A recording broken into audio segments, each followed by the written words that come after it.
يا أيها الذين آمنوا اتقوا الله وقولوا قولا سديدا يصلح لكم أعمالكم ويغفر لكم ذنوبكم ومن يطع الله ورسوله فقد فاز فوزا عظيما.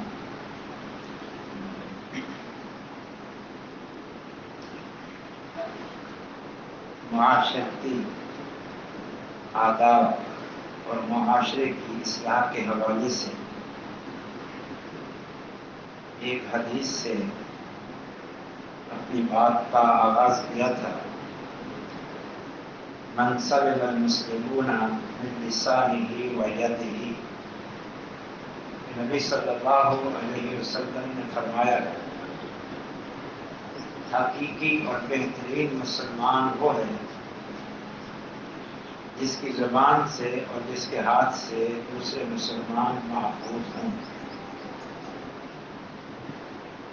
اور پھر گزشتہ خطبہ مستقل زبان کی آفات کے متعلق ہوا کہ زبان کی حفاظت کرنی چاہیے. زبان کی آفات میں جھوٹ کا بھی بیان ہوا تھا کہ جھوٹ بھی زبان کی آفات میں سے اور یہ زبان کا غلط استعمال ہے کیونکہ ہمارے معاشرے میں جھوٹ بہت زیادہ ہے اور اس کی بہت اقسام ہیں، بہت ساری صورتیں. اور اس حوالے سے ہمارے نبی محمد صلی اللہ علیہ وسلم نے بڑی اہم نصیحتیں ارشاد فرمائیں. تو دل نے چاہا کہ اس نقطے کو بھی تھوڑا سا مفصل سے بیان کر دیا جائے. آج ہم جھوٹ کی سنگینی اور جھوٹ کی کچھ صورتوں کو یعنی قسموں کو بیان کریں گے. جہاں تک بات ہے جھوٹ کی سنگینی کی، اس بارے میں یہ حدیث ہم سب جانتے ہیں جو کہ بخاری مسلم میں ہے. نبی صلی اللہ علیہ وسلم نے فرمایا آیت المنافق ثلاث اذا حدث کاذب واذا وعد اخلف واذا اؤتمن خان. کہ منافق کی تین بڑی نشانی ہیں. جب بات کرتا ہے تو جھوٹ بولتا ہے، جب وعدہ کرتا ہے تو خلاف ورزی کرتا ہے، اور جب اسے امین بنایا جائے تو خیانت کرتا ہے. اور صحیح مسلم میں اس حدیث کے آخر میں یہ لفظ ہیں وَإِنسَانٌ وَصَلَّى وَزَعَمَ أَنَّهُ مُسْلِمٌ. کہ وہ منافق ہے اگرچہ وہ نماز پڑھے، روزے رکھے اور اپنے آپ کو مسلمان سمجھتا رہے. نفاق کی بنیاد ہی جھوٹ پر کہ دل میں کچھ ہوتا ہے زبان پہ کچھ ہوتا ہے. جس حقیقت پر منافق ہوتا ہے زبان سے اس کے برعکس اظہار کرتا ہے. گویا منافقت کی سب سے بڑی نشانی ہی جھوٹ ہے.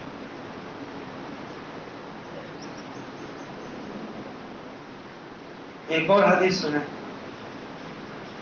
جھوٹ کی سنگینی کا آپ اندازہ لگائیں. نبی صلی اللہ علیہ وسلم نے شیطان کے بارے میں کہا کہ شیطان جھوٹا ہے، یعنی جھوٹ شیطان کا شیوا ہے، جھوٹ شیطان کی خصلت اور عادت. طویل حدیث ہے، اس کا مختصر یہ ہے کہ ابو ہریرہ رضی اللہ تعالی عنہ نے شیطان کو جو انسانی شکل میں آیا تھا پکڑ لیا، وہ چوری کر رہا تھا. 2 دفعہ تو منت سماجت کر کے چھوڑ دی، تیسری دفعہ کہا کہ اب نہیں چھوڑو گے. تو اس نے کہا کہ میں آپ کو ایک بات بتاتا ہوں، آپ مجھے چھوڑ دیں۔ تو بتائیں کیا بات ہے؟ تو اس نے جو بات کہی وہ میرے اور آپ کے لیے بھی قیمتی بات ہے۔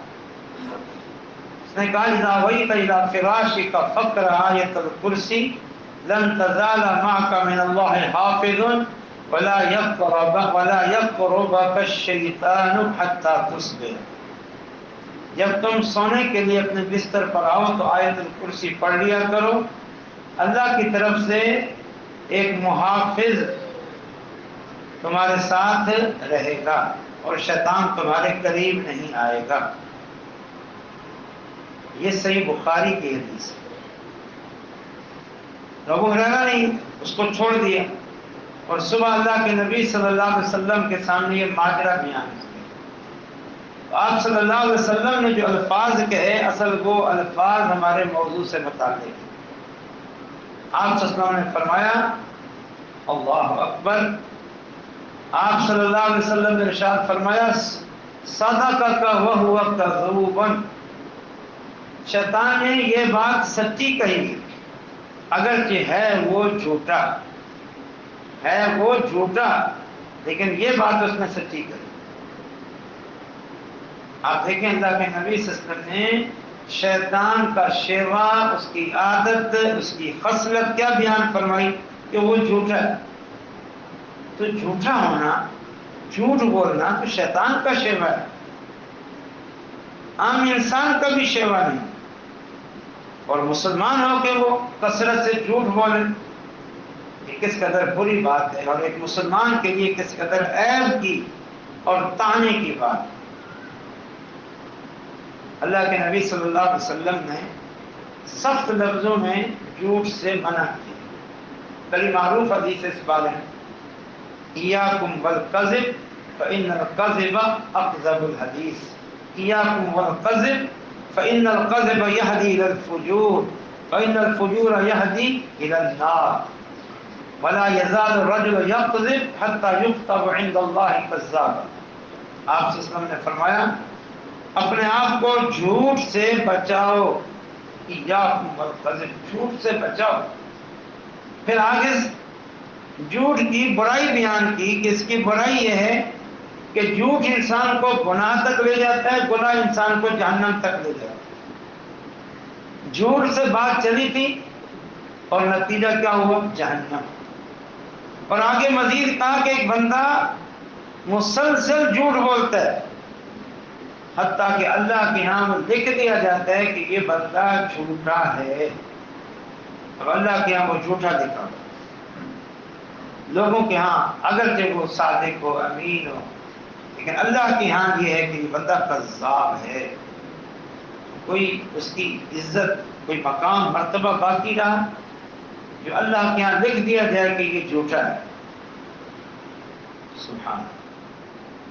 ایک خواب بھی اللہ کے رسول صلی اللہ علیہ وسلم کو دکھایا گیا جس میں مختلف عذاب دکھائے گئے اور ان عذاب کے اسباب جو گناہ تھے وہ بھی بتائے گئے۔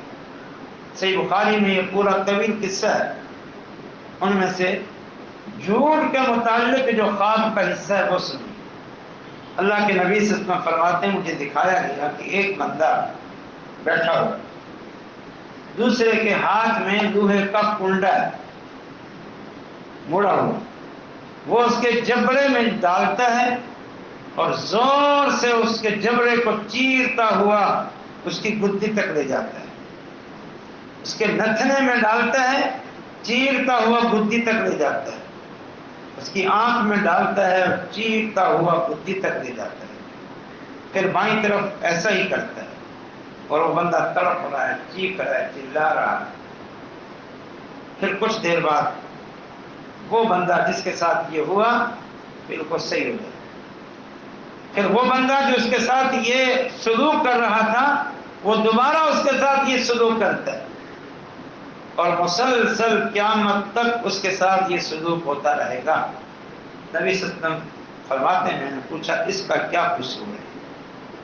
تو آپ صلی اللہ علیہ وسلم فرماتے ہیں جبریل نے بتایا کہ یکذب الکذبۃ تہمل عنہ حتی تبلغ الآفاق، یہ جھوٹ بولتا تھا اور جھوٹ اس سے آگے منتقل ہوتا تھا، حتیٰ کہ یہ جھوٹ آفاق تک، دنیا کے مختلف علاقوں اور کناروں تک پہنچ جاتا تھا۔ یہ اس کا جھوٹ بولنا، کثرت سے بولنا، بڑے بڑے جھوٹ بولنا۔ اور آج میڈیا کے دور میں تو جھوٹ پھر آفاق تک پہنچ ہی جاتا ہے، جیسا کہ اللہ کے رسول صلی اللہ علیہ وسلم نے ارشاد فرمایا۔ تو معمولی نہ سمجھ، معمولی نہ سمجھ، یہ نفاق کی علامت ہے، یہ شیطان کا شیوہ ہے، یہ قیامت تک کے لیے برزخ کے شدید ترین عذاب کا موجب ہے۔ خاص طور پر یہ میڈیا کے لوگ، یہ سیاست دان یا پھر وہ مذہبی پیشوا جو مذہب کے نام پہ جھوٹ بولتے ہیں، اور ان کا جھوٹ عام ہوتا ہے، اس کو سچ سمجھا جاتا ہے۔ اتنی بڑے آدمی نے یہ بات کہی، جبکہ وہ صریحاً جھوٹ ہوتا ہے، الزام ہوتا ہے، تہمت ہوتی ہے، غلط بیانی ہوتی ہے۔ تو آپ دیکھیں یہ کتنی شدید وعیدیں ہیں۔ اور ایک حدیث میں تو گزشتہ خطبے میں نہیں گزرا، اکبر الکبائر میں سے جھوٹی بات اور جھوٹی گواہی کو ذکر کیا گیا۔ آپ صلی اللہ علیہ وسلم نے خود پوچھا تھا صحابہ سے، میں تمہیں بتاؤں سب سے بڑے گناہ کون سے ہیں؟ صحابہ نے کہا جی ہاں بتائیے۔ تو آپ نے فرمایا تھا الاشراک باللہ وحقوق الوالدین وقول الزور وشہادت الزور، اللہ کے ساتھ شرک کرنا، والدین کی نافرمانی کرنا، اور جھوٹی بات یا پھر جھوٹی گواہی، یعنی جھوٹی بات اور جھوٹی گواہی، نبی صلی اللہ علیہ وسلم نے اسے اکبر الکبائر، یعنی جو بڑے گناہ ہیں ان میں جو پھر بڑے گناہ ہیں ان میں 3 بڑے گناہوں کا ذکر کیا، ان میں سے ایک یہ جھوٹ ہے۔ اس سے بڑھ کر اس کی سنگینی کیا ہو، اس سے بڑھ کر اس کی مذمت اور برائی کیا ہو؟ اللہ اکبر۔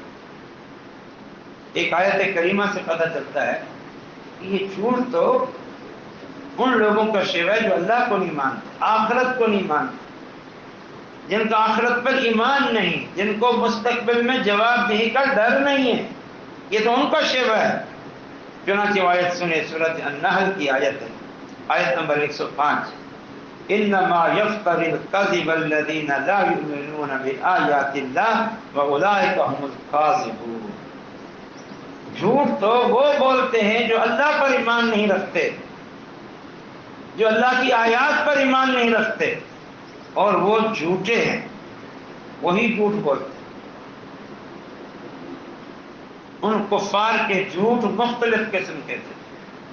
ایک تو عام جھوٹ جسے ہم عرف میں جھوٹ کہتے ہیں، آپس کے معاملات میں جھوٹ، غلط بیانی، جھوٹے الزامات، اور کچھ جھوٹ ایسے تھے کہ انہوں نے کچھ دین کی باتیں گھڑ رکھی تھیں جو ان کی اپنی گھڑی ہوئی تھی، یہ حلال ہے حرام، یہ جائز ہے یا ناجائز، یہ اللہ کی رضا کا باعث ہے، اللہ نے اسے حلال کیا، اسے حرام کیا، بلا علم کے۔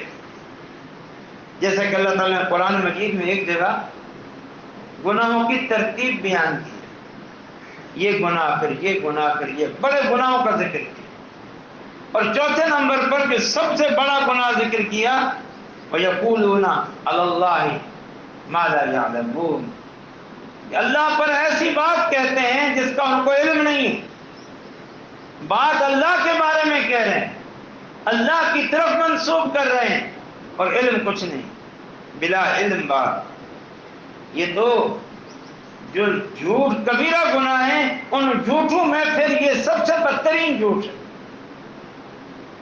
کہ اللہ اور اس کے رسول کی طرف آپ کوئی بات نسبت کریں جس کا آپ کو حقیقی معنوں میں علم نہیں۔ ایک آیت میں تو جھوٹ کو شرک کے ساتھ ذکر کیا گیا، شرک کا قرین ذکر کیا گیا، اس سے بھی آپ جھوٹ کی سنگینی کا اندازہ لگائیں۔ اللہ تعالیٰ کا ارشاد ہے سورۃ الحج، فَاجْتَنِبُوا الرِّجْسَ مِنَ الْأَوْثَانِ وَاجْتَنِبُوا قَوْلَ الزُّورِ، اے لوگو رجس من الاوثان، پلیدی سے بچو جو بتوں کے ساتھ جڑی ہوئی ہے، یعنی بتوں کی پوجا یہ ایک پلید عمل ہے، یعنی شرک ہے، پلید ہے، اس سے اپنے آپ کو بچاؤ۔ اور وَاجْتَنِبُوا قَوْلَ الزُّورِ، اور دوسرا جھوٹی بات سے اپنے آپ کو بچاؤ۔ اللہ نے شرک اور جھوٹ کو ملا کے ذکر کر کے ان دونوں سے بچنے کا حکم دیا ہے۔ آپ اندازہ کریں کہ جھوٹ کو شرک کے ساتھ اللہ نے جوڑا ہے، اس سے بڑھ کر اور کیا جھوٹ کی سنگینی ہو سکتی ہے، برائی اور مذمت ہو سکتی ہے۔ جھوٹ صحابہ کرام کے متعلق آتا ہے کہ ان کے ہاں جھوٹ بدترین عادات میں سے ایک عادت تھی، بدترین عادات، بری عادات میں سے ایک عادت تھی جھوٹ۔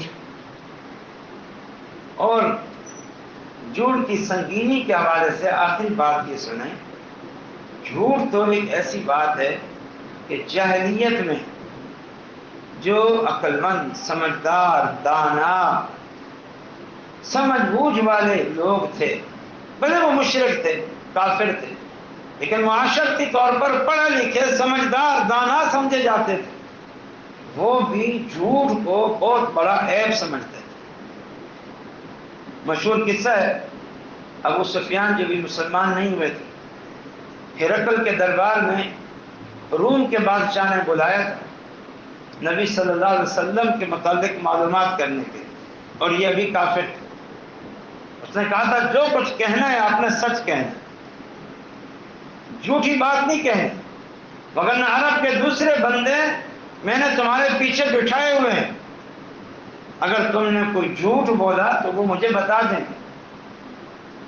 ابو سفیان جب مسلمان ہوئے تب انہوں نے حدیث بیان کہا، وہ مجھ سے پوچھتا کہ میں بتاتا کہ مجھے جھوٹ سے کیا چیز مانے تھی کہ کہیں میرے متعلق یہ نہ پھیل جائے کہ میں نے ہرقل کے دربار میں محمد صلی اللہ علیہ وسلم پر جھوٹ بولا ہے، یہ چیز مانی تھی، یہ ملامت کہ مجھ پر یہ ملامت آئے کہ میں نے جھوٹ بولا ہے اپنے دشمن کے خلاف، یعنی اپنے دشمن کے خلاف جس سے قتال جاری تھا اس پر بھی جھوٹ نہیں بولا، کیونکہ جھوٹ کو ایک بری بات سمجھا جاتا ہے۔ یہاں ہزاروں جھوٹ کھل جاتے ہیں، ظاہر ہو جاتے ہیں، کوئی شرم و حیا نہیں ہے، کوئی پرواہ نہیں ہے کہ جھوٹ ہمارا کھل جائے گا، لوگوں پر واضح ہو جائے گا، کوئی ڈر خوف نہیں، نہ اللہ کا ڈر ہے اور نہ ہی معاشرے میں اپنی کسی مذمت اور برائی اور ملامت اور طعنہ زنی کا ڈر ہے کہ یہ تو بہت بری خصلت ہے، میرے متعلق یہ مشہور ہو جائے کہ انہوں نے فلاں موقع پہ جھوٹ بولا۔ یہ تو کفار لوگ جو شرک میں ڈوبے ہوئے تھے، اسلام کو نہیں مانتے تھے، وہ بھی جھوٹ، وہ بھی اپنے دشمن کے خلاف بھی بولنے کے لیے تیار نہیں۔ یہ بہت بری عادت ہے۔ مسلمانوں اپنے آپ کو اس بری خصلت سے بچا، یہ معاشرے میں فتنے، فساد اور بہت ہی زیادہ خرابیوں کا باعث۔ اب میں آخر میں آپ کے سامنے جھوٹ کی کچھ صورتیں، اقسام بیان کر، ویسے تو آپ معاشرے میں جھوٹ کی جو صورتیں اس کو ہم سے زیادہ جانتے ہیں، لیکن جن اقسام کا ذکر حدیث میں موجود ہے اور الگ سے ان کا نام لے کر ان کی مذمت بیان کی گئی ہے، میں وہ آپ کے سامنے عرض کرتا ہوں۔ باقی جھوٹ تو جھوٹ ہے، چاہے اس جھوٹ کی مذمت، جھوٹ کی اس قسم اور صورت کا تذکرہ حدیث میں نہ بھی ہو، جو عمومی حدیث ہیں جس میں جھوٹ کی مذمت کی گئی ہے وہ ان پر منطبق ہوتی ہے۔ چنانچہ جن کا تذکرہ حدیث میں آیا ہے اور اللہ کے رسول نے روکا ہے، منع کیا ہے، میں وہ کچھ صورتیں آپ کے سامنے عرض کرتا ہوں۔ نمبر 1، اللہ پر جھوٹ، اللہ پر جھوٹ، یہ سب سے بڑا گناہ ہے، جیسے ابھی پیچھے بیان ہوا۔ اللہ کے کلام میں، قرآن مجید میں سورۃ کہف میں ہے، من اظلم ممن افترى علی اللہ کذبا، اس سے بڑا ظالم یعنی گناہ گار کون ہے جو اللہ پر جھوٹ باندھتا ہے۔ بلا علم دین کی بات کہنا، بلا علم دین کی بات کہنا، یہ اللہ پر جھوٹ ہے۔ بلا علم کسی بات کو دین کہنا، واجب کہنا، سنت کہنا، ثواب کہنا، یہ اللہ پر بھی جھوٹ ہے، اللہ کے رسول پر بھی جھوٹ ہے۔ اور آج یہ برائی بہت خاص طور پر مذہبی طبقے میں اور یا پھر عام لوگوں میں یہ سمجھتے ہیں کہ ہمارے پاس ثواب کے لیے اور کوئی کام نہیں ہے، بس دین کے نام پہ جو باتیں پھیلی ہوئی ہیں ہم انہیں کو آگے بیان کرتے رہیں، بس یہی ہمارے لیے ثواب کا کام۔ یہ نہیں پتا کہ اللہ پر جھوٹ ہے، اللہ کے رسول صلی اللہ علیہ وسلم پر جھوٹ ہے۔ نمبر 2، رسول پر جھوٹ۔ اللہ رسول پر جھوٹ کے حوالے سے مجھے یاد آ رہا ہے کہ کئی سال قبل بڑا میں نے تفصیلی بیان کیا،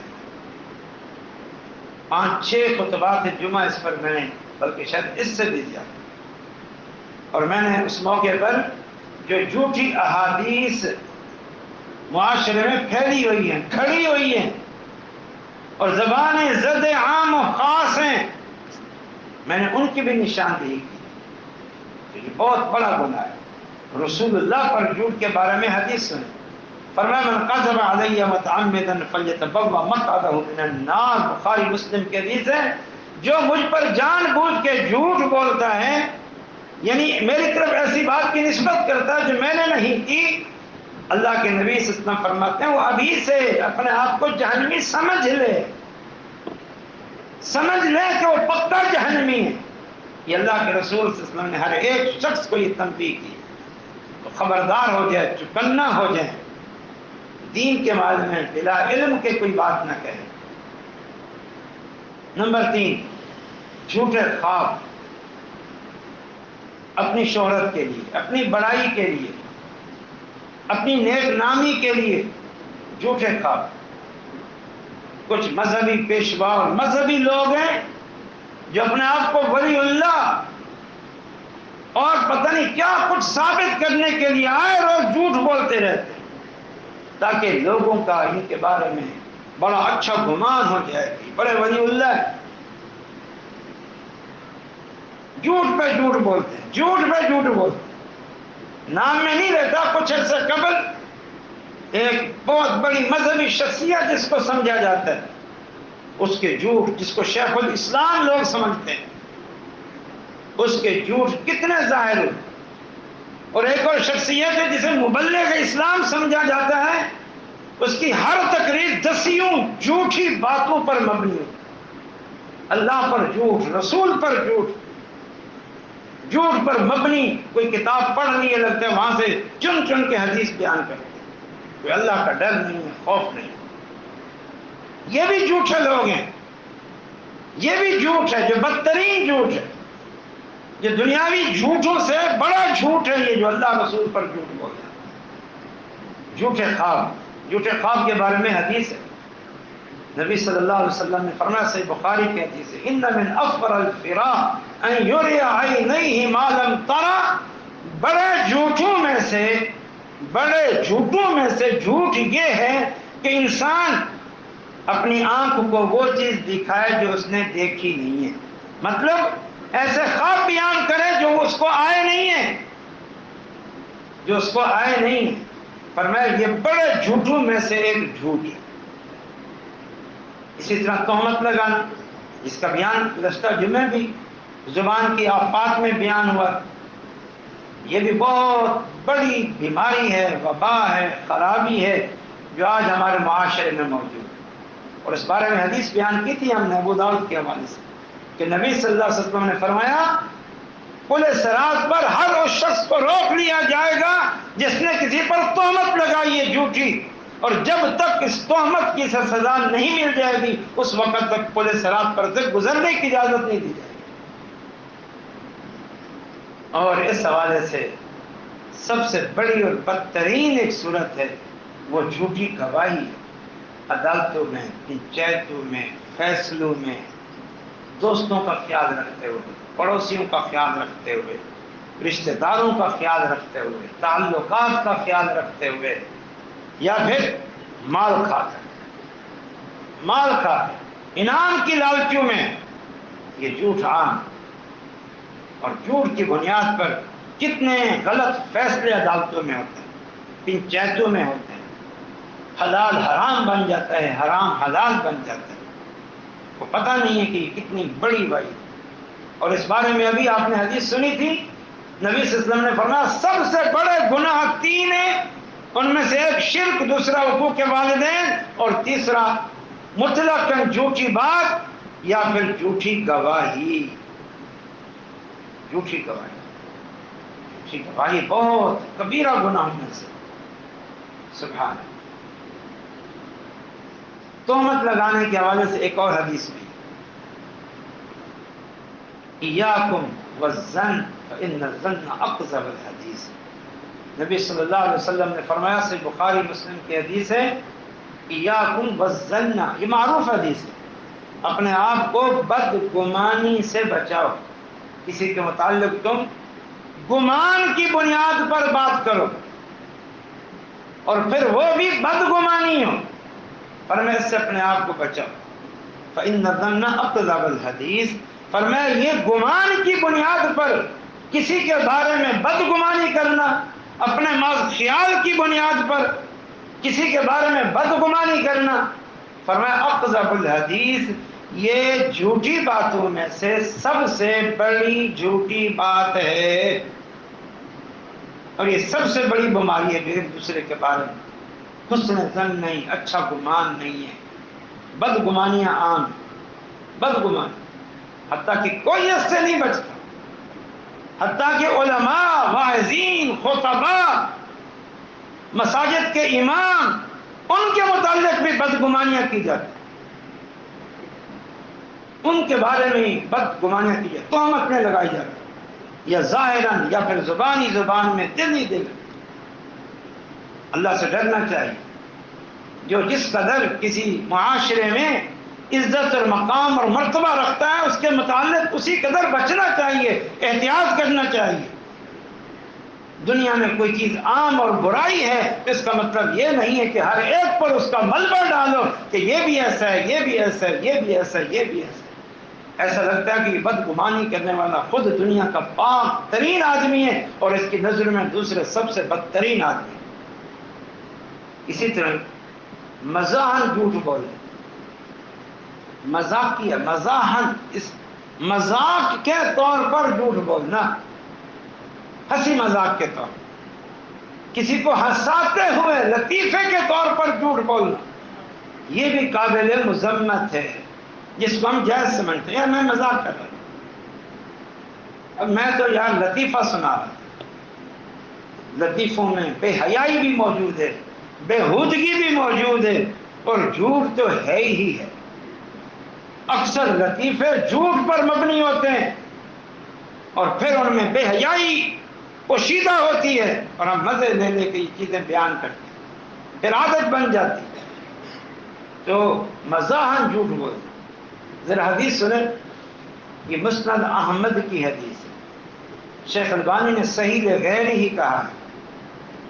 آپ صلی اللہ علیہ وسلم نے فرمایا لا یؤمن العبد الایمان کلہ حتی یترک الکذب من المزاحۃ، اس وقت تک کوئی مومن، اس وقت تک کوئی بندہ کامل مومن نہیں ہو سکتا جب تک کہ وہ مزاح میں بھی جھوٹ کو نہ چھوڑے، مذاق کے طور پر بھی جھوٹ کو نہ چھوڑے، اس وقت تک وہ کامل مومن نہیں ہے۔ مذاق کن بھی جھوٹ نہ بولو، یہ ایمان کی تکمیل کے لیے ضروری ہے۔ غلط بات زبان پہ لاؤ ہی نہیں، جھوٹ کی بات لاؤ ہی نہیں،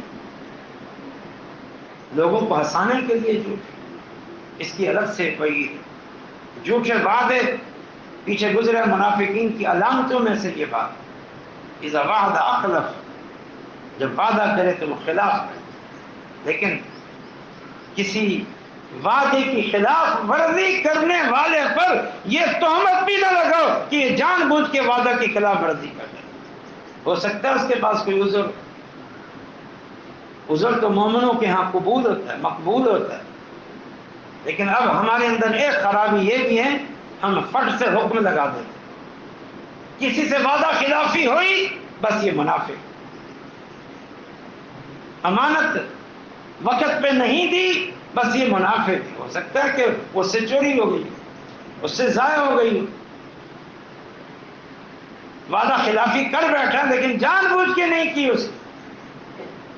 ایک مشہور بات ہے، بہت بڑے عالم ہیں ہمارے، ان کا کہیں پروگرام تھا درس، ظاہر بڑے عالم ٹائم مشکل سے ملتا ہے، اور جلسہ کرنے والوں کا اصل مرکزی خطیب وہی ہوتا ہے.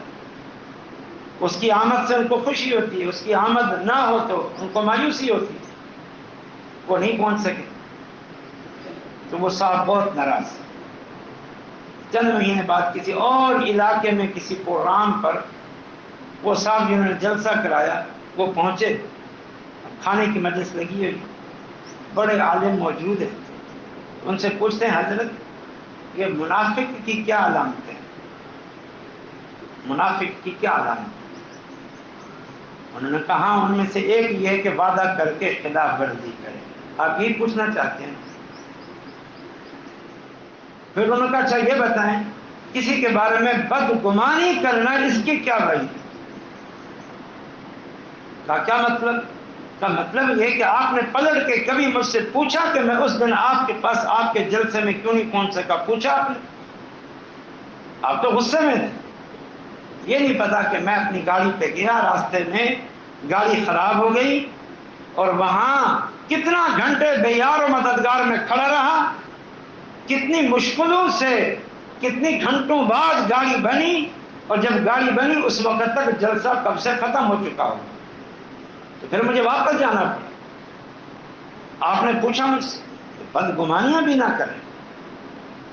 یہ ٹھیک ہے وعدہ خلافی گناہ کا کام ہے، لیکن یہ تو سوچو پتہ نہیں اس بیچارے کی مجبوری کیا ہے. اگر کسی کو کوئی عذر لاحق ہے پھر اس کا عذر قبول کرنا چاہیے، ڈھیل دینی چاہیے، موقع دینا چاہیے. خیر، سب سے اہم جو معاملہ ہے، وقت میں بھی اجازت نہیں دیتا، میں اس پر اگلے جمعے بات کروں، اور وہ ہے تجارتوں میں، خرید و فروخت میں، مال و دولت کمانے میں جھوٹ بولنا، جھوٹی قسمیں. اس کے بارے میں کتنا مواد ہے قرآن حدیث میں، کس کس پہلو سے اللہ کے رسول صلی اللہ علیہ وسلم نے اس معاملے میں رہنمائی کی ہے، تنبیہ کی ہے، نصیحت کی ہے. اسے انشاءاللہ تعالی آپ جانیں گے اور آپ سنیں گے. البتہ ایک بات اس متعلق عرض کر دوں، سنی سنائی باتیں بیان کر، یہ بھی جھوٹ کی صورتوں میں سے ایک صورت، جھوٹ کی قسموں میں سے ایک قسم. سنی سنائی بات، چاہے وہ دینی بات ہو یا کسی کے متعلق کوئی بات ہو، بغیر ثبوت کے، بغیر پروف کے سنی سنائی بات. اللہ تعالیٰ فرماتے ہیں جاءکم فاسق بنبأ فتبینوا ان تصیبوا قوما بجہالۃ فتصبحوا علی ما فعلتم نادمین. فرمایا اگر کوئی شخص تمہارے پاس خبر لے کر آئے، فاسق ہو، تم اس کو جانتے نہیں ہو، تو فتبینوا، تو واضح تحقیق کر لو، چھان بین کر لو، اس کی تحقیق کر لو، کہ ایسا نہ ہو کہ تم اس کی بات سن کر کوئی عملی اقدام کر بیٹھے، عملی اقدام، اور پھر بعد میں پچھتاتے رہو. اور آج ایسے ہی ہوتا ہے. وہ جی غلط فہمی ہو گئی تھی، وہ جی بس بات سنتی میں غصہ ہو گیا، بعد میں پتہ چلا یہ نہیں ہے.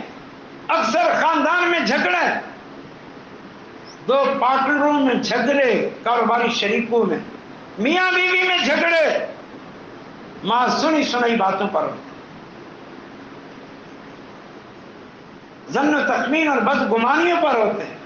تو سنی سنائی باتوں کو آگے بیان کر دینا، یہ بھی گویا آپ جھوٹ بول رہے ہیں، اگرچہ آپ نے وہ بات کھڑی نہیں، آپ کو تو کسی نے کہی ہے، بظاہر تو یہ جھوٹ چھوڑیے جی انہوں نے کہا تھا، بھئی انہوں نے کسی پہ الزام لگایا، کسی کے متعلق بات کہی، آپ نے تحقیق کی، چھان بین کی، کھوج لگایا، اور آپ نے بیٹھ کے 10 سنا دی، اس کو فیصلہ سنا دیا، عملی اقدام کر لیا، اور بعد میں پچھتاتے رہے اور افسوس کرتے رہے.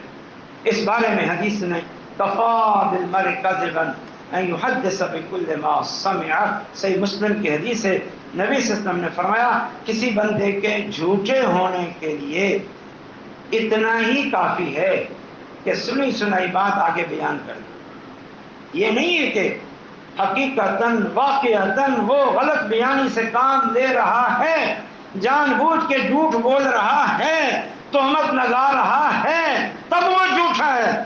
اور میں سنی سنائی بات جو اس کی نہیں کہیں اور سے سنی ہے اسے بیان کر دینا اس کے جھوٹے ہونے کے لیے اتنا ہی کافی۔ اللہ تعالیٰ ہمیں ان معاشرتی خرابیوں سے محفوظ رکھے، اللہ کی رضا اور خوشنودی کے لیے ان گناہوں کو چھوڑ دے، اپنے جذبات پہ قابو پایا کر، اپنے غصوں پہ قابو پایا کر، اپنی ناراضگیوں پہ قابو پایا کر، بات بات پہ جو منہ میں آئے کہہ دینا، سنی سنائی بات کہہ دینا، جھوٹے الزام اور اتہامات لگانا، یہ معاشری طور پر بڑے بگاڑ اور فتنوں اور خرابیوں کا باعث ہے۔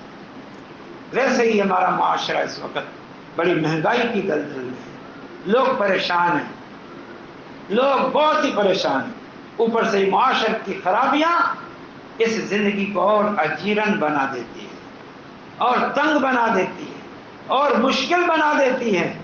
اللہ پاک ہمیں استقامت عطا فرمائے، اللہ تعالی ہمیں دینی اور دنیاوی تمام امور میں جو شرعی رہنمائی ہے اسے قبول کرنے کی توفیق عطا فرمائے۔